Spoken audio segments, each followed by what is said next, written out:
So ito yung mga vacuum line niya. Ayan. Putol. Nakakabit ang aircon. Nakakabit ang pero walang source. Walang wala ko saan galing balik. Ayun, ito. Naghati siya papunta sa ported ng dashpot. Ay, dashpot ng advancer, vacuum advancer. Tapos itong manifold vacuum ay napunta dito. So, useless.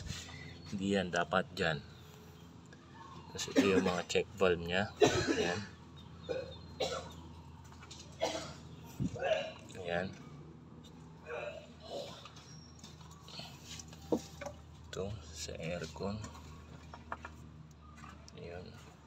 Tama naman. Yung source niya lang dito. Ito na siya umuha. So wala siyang power steering. Ito ay EE100 ulit mga kabasyong ha. EE100. Ayan. So i-check pa natin to kung meron siyang hugutin natin. Ito ingat kayo pag sinisip-sip. Kung meron kayong tools para dun sa pag-check kung merong nag-hold pa siya ng vacuum, much better. Pero itong gagawin ko medyo caution lang. Working siya, narinig nyo naman. So i-reroute natin yan, same as this ported side. Titignan natin kung working pa rin. Yan.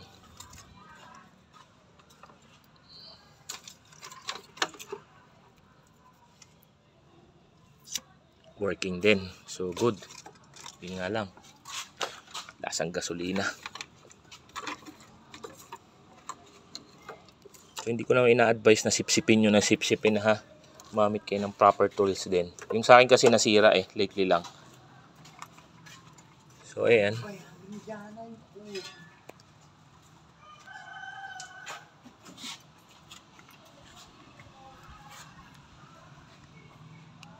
Ayan yung mga vacuum line niya. Nagtataka ako kasi walang vacuum yun. Tingnan natin. Palalakasin natin yan. Sige.